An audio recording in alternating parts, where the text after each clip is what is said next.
presentation now using some findings from some research I did in 2016 as a way of introducing you to my basically the shape of this London hive. So as I said, I'm Michele Wood, I'm Principal Teaching Fellow and I work as part of the Art Psychotherapy Programme team. In 2015, I hosted a modest symposium here at Roehampton with some great speakers, many of whom are with us today. One, Sarah Ezekiel, who spoke then, isn't able to join us. She wasn't available today, but she does feature in a film that's coming up this afternoon. So I feel that she's very much here with us in spirit. Natalie Carlton was the keynote speaker at that symposium, and the symposium was looking at the usages of digital technology in arts and play therapies. And since 2015, Natalie and I have gathered around us a fantastic team of collaborators, and it's been a complete joy and learning experience working with this team, who you will see in the course of the 24 hours and also on our website. Okay, so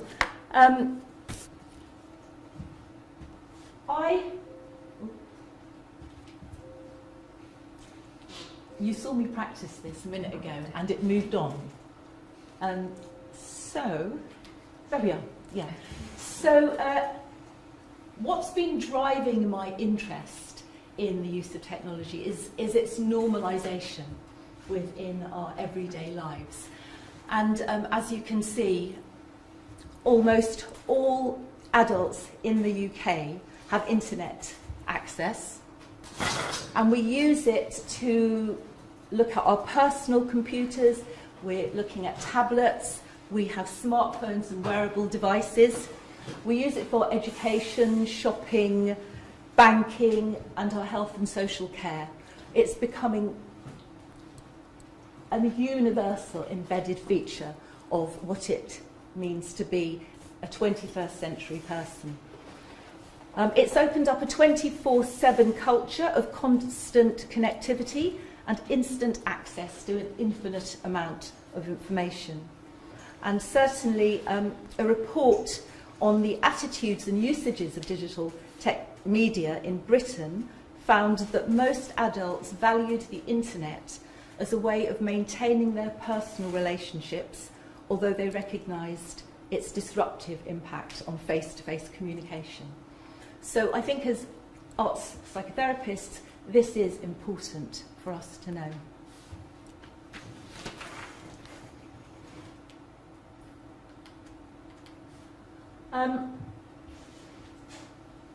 My interest has been driven by my clinical work in a hospice, and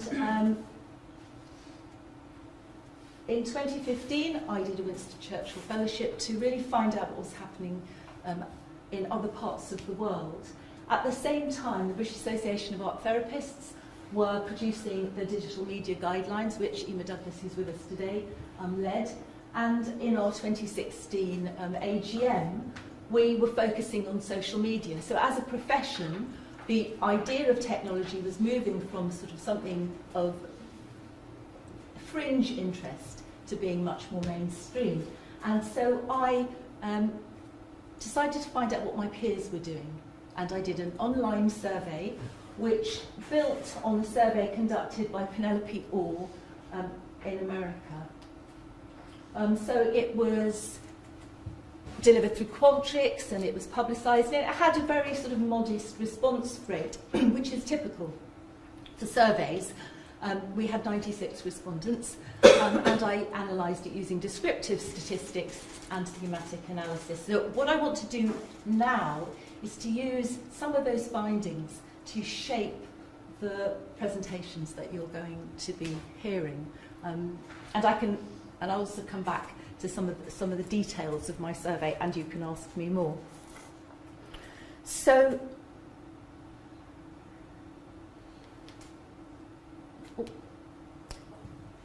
we're going to begin, after I finish speaking, we're going to be looking at the history, and we have got presentations by some seminal art therapists who, back in the 1990s, were really challenging the profession to think about technology. So we have an overview by Barbara Parker Bell and a short piece by Kate Colley.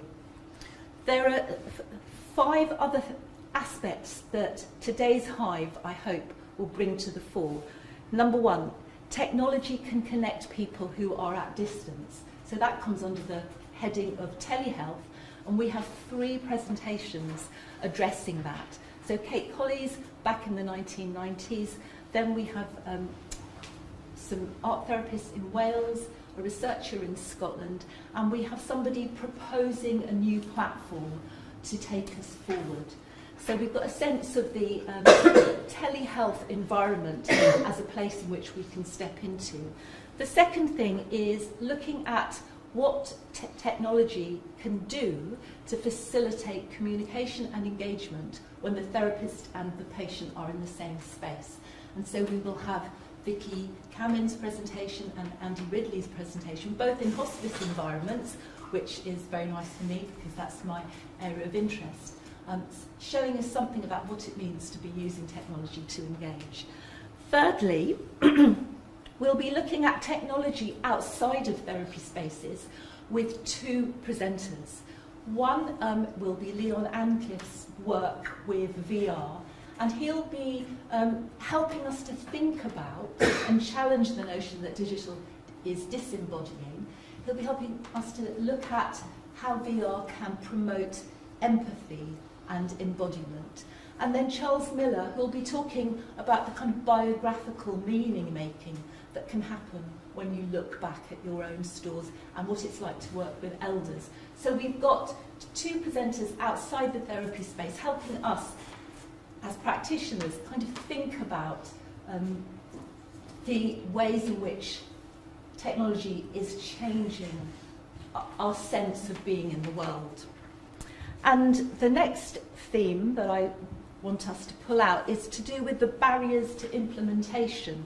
So you'll see that Kate Colley and her colleagues in Canada were proposing an online way of engaging with people at distance. Back in the late 1990s, her presentation is from 2001.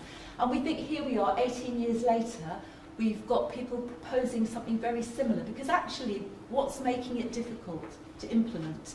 And certainly my survey, I think, has raised some of the issues about barriers to implementation of innovative practice, and hopefully we can draw that out. One of those barriers, arguably, certainly, is to do with training. And Jonathan Issero's presentation will give you a sense of how we are tackling that here at Roehampton. Finally, the third theme that I want us to kind of pay attention to, which is probably running through all the content, has to do with the relational significance of our personal digital devices and how we use them to bring about positive personal and social change. And Mark Wheeler, in his short film, and he'll be joining us by Zoom, so you'll be able to chat with him, he will be speaking about that. So I hope that you get a sense of how these presentations have been put together to help you pay attention to the key issues. So returning to my survey, I was interested in people's current practices, their opinions and their perceptions. So almost all people were using it as an administrative tool. And interestingly though, more than half hadn't used it with their clients. But 48% were open to doing so. And the sorts of technology devices that were being used are the portable ones, iPads, tablets, smartphones, things that actually that we can hold close to our body, that we can carry around. So I think that is quite an interesting thing to consider. I asked people about their opinions of digital technology in art therapy, and looked at the comfort of using the tools, what factors would increase their use, and what clients they thought were more likely to engage in technology, and also respondents' perceptions of harms and benefits. So most respondents were comfortable or very comfortable with using technology, even when they held the view that the digital tools were detrimental for art therapy.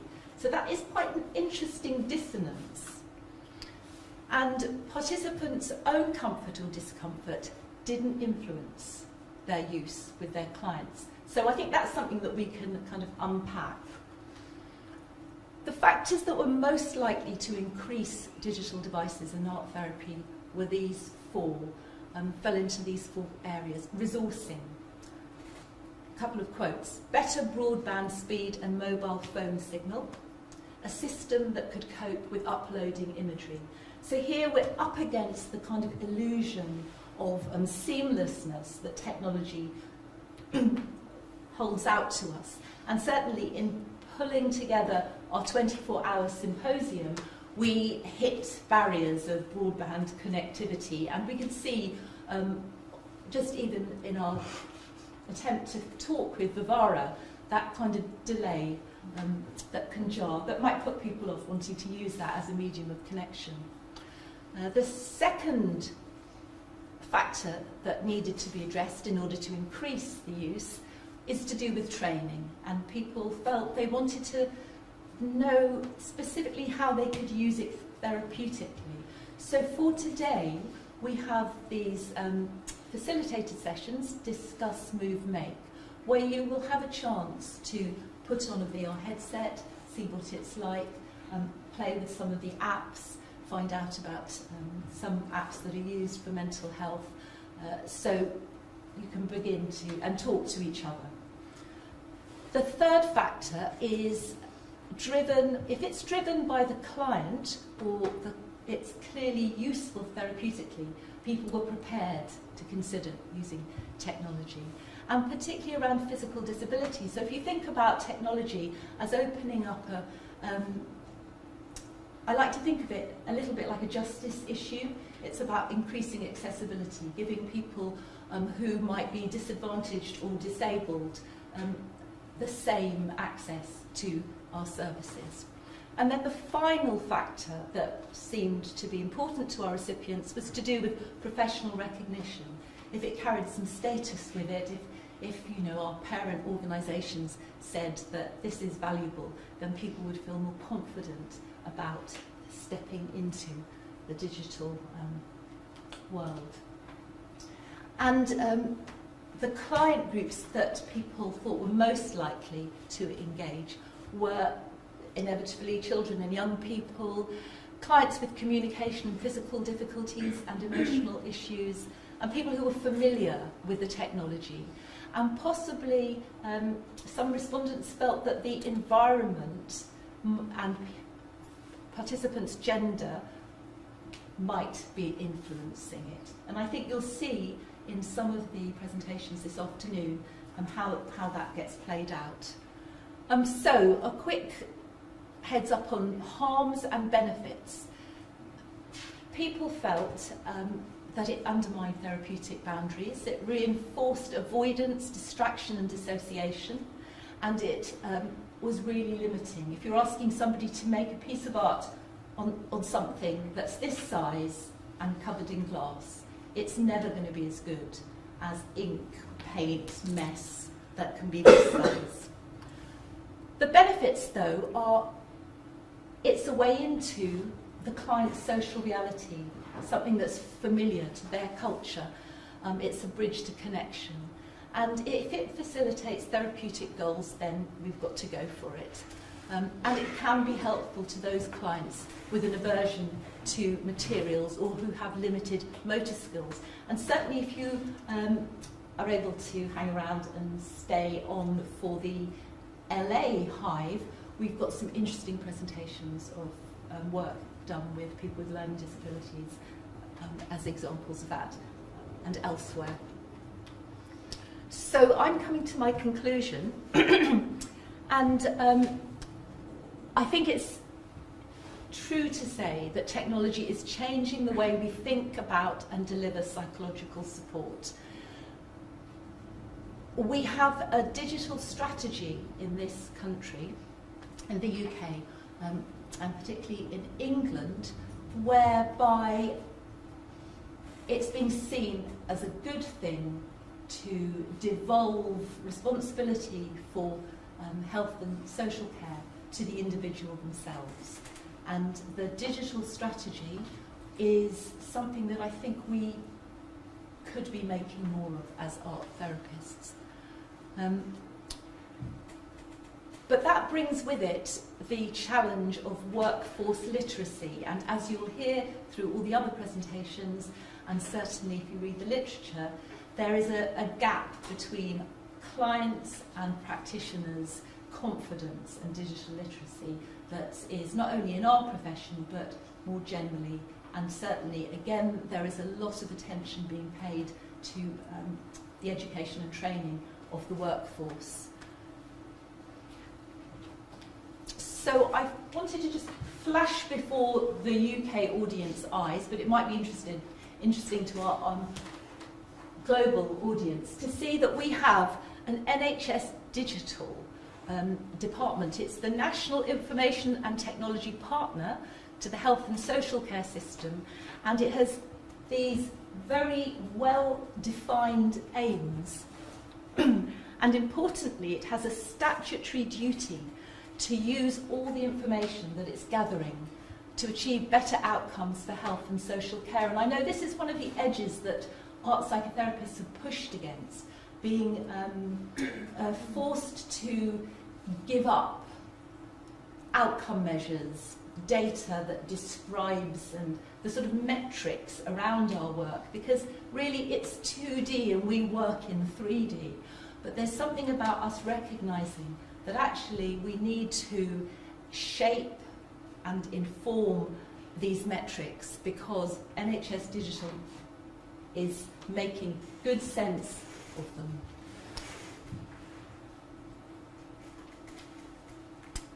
And I want to argue that even if you absolutely don't own a smartphone, think it is completely the wrong thing to do in art therapy, if you're not interested in using technology at all, your life is still being shaped by it. The very fact that we come together today for 24 hours, we watch visuals that are moving, we have grown up understanding, internalising the discourse of film and technology as a means of communication. We need to really, if we're going to push back, we need to push back from a position of being informed. But importantly, I think we need to push forward, because I think as arts therapists, we have a lot to bring to this kind of emerging world. And if we think about Tim Berners-Lee's kind of hope for the internet, this is for everyone. It may not be for everyone if you live in a place where broadband doesn't reach you, if you don't have enough money to buy a smartphone. We have to consider injustice, digital exclusion. So certainly it is for everyone. I think that is where I end.